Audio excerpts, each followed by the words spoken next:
la sikunikeza khona izinhlelo zezemfundo kulona ke Ukhozi FM. Zokhumbula ukuthi inyanga esikuyo inyanga yamagugu. Udaba ke elisekhulwini nesikhuluma ngalo kule ngxenye yokuqala ilona lokulithinta ke izinto ezithinta ke ezingamagugu ethu nezinto kufanele sibheke siziqashe ngazo sizivikele futhi. Esinaye namhlanje emoyeni nesikhuluma naye uyena ke udokotela uDlamuka yena kwaqhamuka lapha kumafa okuyena ke abhekana ke nezinto eziningi ezithinta ke lezi zinto ezingamagugu ala ekwakhulukazi lapha kwaZulu Natal. Dokotela ngiyafisa ukuthi ngithole kuwe ukuthi mhlawumbe omunye umuntu angabuza lo mbuzo uthi kungani kufanele sibungaze amagugu njengoba ke senza minyaka yonke. Ngiyazi ukuthi kunemikhosi ehlukahlukene ehambisana nesiko nehambisana nomlando wethu. Omunye umuntu angayibuza lonto ukuthi kahle kahle isho ukuthini lento kungani kumele siyenze. Mfamshengu esikhathini esidlule besikade sithi sibungaza amagugu ukuze sakhe ubumbano. Kubekile ke manje sathi asifisi ukuthi sakhe ubumbano nje kuphela, ubumbano labantu abangakwazi ukuphila ngalawo masayiti. Sifisa ukuthi size sifinyelele esigabeni engalinganisa nje njengamazwe lapha ezweni laseJapan kunesifundazwe noma idolobha ekuthiwa Kyoto kanye neTokyo. Kade becomplaina nje kulezi inyanga ezidlule bethi kunento ekuthiwa over tourism. Bethi ke lokho abasakufuni abantu abaningi kakhulu beza khona. Thina ke sifisa ukuthi lezi indawo sizigcine ezamagugu ukuze sifundise ngomlando, ngoba isizwe ngesizwe sinomlando waso. Balekile ukuthi isizwe samaZulu kanye nazo zonke ezinye izizwe esisakhele. Ngisho lokho ngoba mangikhuluma ngesizwe samaZulu angibakhiphe ngaphandle bomdabu waseNdiya, angibakhiphe ngaphandle abelesizwe sabantu abamhlophe, angibakhiphe ngaphandle abesizwe sabesuthu abelesifundazwe, futhi angibakhiphe ngaphandle abamaGreekwa especially lezi indawo ezinabo Kokstad. Bonke labo bantu bakwaZulu ilembe lasifundisa lokho. Sifisa ukuthi mangabe sigcina lezi indawo sifundisa abantu ukuthi siphila kanjani thina singuZulu, futhi bakwazi kanjani ukuthi bakhe amathuba omsebenzi, bakhe umnotho. Nginikeze isibonelo, izolo kade sile emashobeni esigodlweni silungiselela umkhosi womhlanga.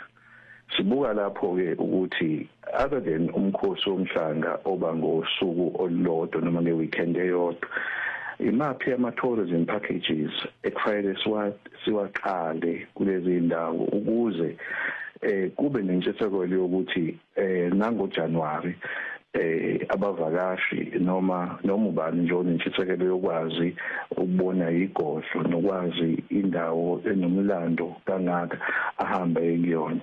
Kungakho ke nje sifisa ke laba be-investment promotion khona la kwisifundazwe ku-government waZulu Natal ukuze sibambisane nabo ukuze sikwazi ukupromotha ama-investment, ngoba ukuze abantu abavakashile bahlale isikhathi eside kudinga ukuthi bekhona phela indawo yokulala, kudinga ukuthi bekhona phela indawo yokucosha ukuya ngasethunjini, kudinga ukuthi bekhona ama-activities.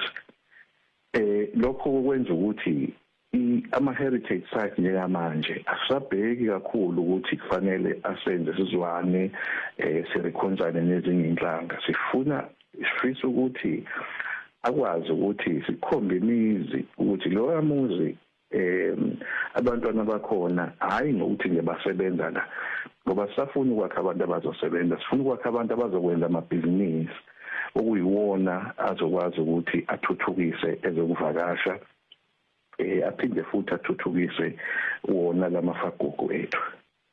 Dokotela, ngenxa yesikhathi ngizofisa sigoqe nje inkulumo yethu siyenze bemfishane. Kodwa ke ngiyafisa ukuthi mhlawumbe ngoba sinawe namhlanje uke wabala ezinye zendawo engithi zingamagugu ikakhulukazi mawubuka iningizimu Afrika yonke usubuka iKwaZulu Natal. Ziningi ezinye izindawo ezingamagugu. Kodwa ikuphi okufanele kwenziwe mhlawumbe yithina njengamalungu omphakathi nabantu abakhele leningizimu Afrika neKwaZulu Natal ukuqinisekisa ukuthi lezi indawo ezithathwa njengendawo ezi-heritage ziyagcineka ukuze makufika ivakashi njengoba usuchazile zifice zisezingeni elifanele futhi ke nelihloniphekile. Msakazi, into yokuqala esikufisayo nesicelayo ukuthi abantu abawuhloniphe umlando wabo, abantu bayihloniphe indawo ezamagugu abo. Abantu bangantshontshi kulezi indawo futhi bangavandalize kulezi indawo. Makukhona umuntu esimbone senza okungafanele akube yithina at a local level esikwazi ukuthi sithi no lo muntu loya asimreporte kumafa ukuze sikwazi ukuthi simqondise ngendlela. Asisho ukuthi simbophe simlungise nje ngendlela simbonise ngoba nje sababonisa isikhathi soke ebeyisigwegwe nje kodwa mase ukhuluma naye abone ukuthi leyo nto ayilunganga. Siyafisa futhi ukuthi abantu basondele kulama site kube yibona abawa-maintainayo kungaze kugcine kuthiwe akusuka amafa eSolundi noma eMaritzburg ayo-maintaina isite mhlambe eseKokstad. Ngento encane nje ebingenzeka kodwa ebingezigcine iphule i-interest kulo site. Siyafisa futhi ukuthi ikakhulukazi intsha ake njengoba kuyinyanga kaMandulo nje ke siposte ngama-heritage site ke sihambe nesithatha ama-selfie ngama-heritage site singene ku-TikTok ngama-heritage site ngoba akuzoba ngeke siphumelele mangabe ukuthi umsebenzi wokumaintain ama-heritage site nokupromote ama-heritage site wenziwa ithina kuphela samafa. Sicela ukuthi sibambisane nomphakathi ukuze sikwazi ukuthi siwe lama-site lawo siwa-maintain ngendlela.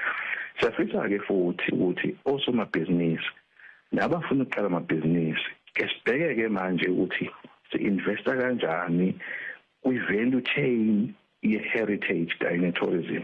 Kungabe mhlambe i-maintenance, kungabe mhlambe ukwakha ama-establishment noma mhlambe nje sibuyele kubona ubuhlalo ngoba sifisa ukuthi mangabe kufike ivakashi endaweni thizeni zikwazi ukuthi zicoshe into thizeni ephuma lapho. Siyafisa ukuthi ke abasebenzisane nathi imphakathi ukuze sikwazi ukuthi sibambisane sakhele amakhono. Okugcina msakazi sicela ukuthi umphakathi uwavakashela ama-heritage site awo. Siyabonga. Ngaphambi ngikudedele dokotela ngiyafisa ukuthi siphinde simkhumbuze umlalelo olalele ekhaya noma ngabe ukuphi la ikhona la kufinyelela khona lo msakazo ukuthi mayifuna ukuthola kabanzi ngalama heritage site nazo zonke ezinye indawo ezingamagugu kuukuthi uyafisa mhlawumbe ukuyivakashela ukuze aqonde umlando kwakhulukazi njengoba sikiyo lenyanga ulwazi lokwazi ukwathola wonke seliyatholakala la kwizona izinkundla zokuxhumana noma mhlambe masesha sibhekane ukuze sikwazi ukuyithola zonke lezi zinto njengoba usho nje kubalekile ukuthi sizazi indawo zethu. Msakazi siyavutha kuma social networks mangabe ungena nje ku X nawo wonke ama social networks uthi KZN amafa uzosithola. Mangabe futhi uya ku website uthi KZN amafa nakhona uzosithola yonke information engenze kube khona nezinto ezenzayo siyayithola abantu bengasilandela kuma social media pages ethu. Kanti futhi mangabe kukhona umlaleli okufunayo isakhamuza kwaZulu Natal ungasibhalela asive sisheshe ukuphendula yonke into esiyenzayo mangabe nje ikhuluma nge-heritage promotion ne-protection simangiseceleni lomgwaqo ukuze sikwazi ukuthi sisize isakhamuza kwaZulu Natal. Siyabonga. Dokotela uDlamuka siyabonga kakhulu ukuthi sibe nawe umsakazo noKhoza FM sithi nje ubusuku buhle kuwe. Siyabonga.